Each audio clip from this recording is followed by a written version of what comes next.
Since our discriminant is 0, our general solution will be y equals a constant times e to the power of 2x plus a second constant times e to the power of 2x multiplied by the independent variable x. Do you have any questions? Teacher, why do we multiply by the independent variable x? That's a very nice question. But do we have any other questions here? Why did we multiply by x? Yeah, so this is kind of a complicated proof. It's not in our scope, so... Why did we multiply by x? Alright guys, let me explain it. So when our discriminant is 0, our first solution is e to the power of rx. The second solution, we are going to assume that we multiply e to the power of rx by some function called v of x. So we say, now we compute the first and second derivatives of the second solution and we put it into our homogeneous equation. Using the product rule, this becomes,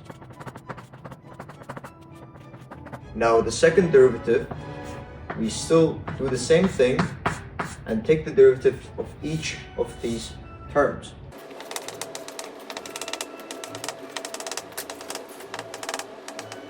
Now that we have our first and second derivatives, let's write the general form of our differential equation, homogeneous version, is equal to 0. Now all we have to do is plug in.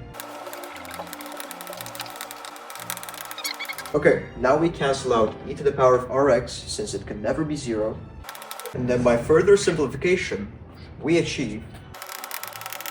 Now since our characteristic equation for this differential equation will be, we can use this into our advantage and just say that this entire expression is equal to 0. So then we get an even more simplified problem.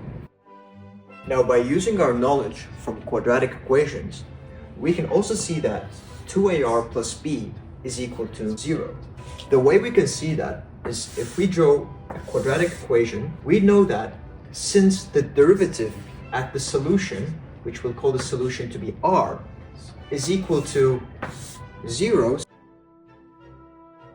we get that 2ar plus b is equal to 0.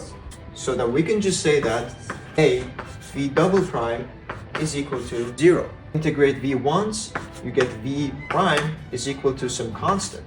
Integrate it one more time to get v of x, and you get cx plus some other constant c3. Just putting v of x instead of here. Now notice how this term is the exact same of our first term, so we just throw this term away since we're trying to find for a new solution. We just let the second solution as to be this.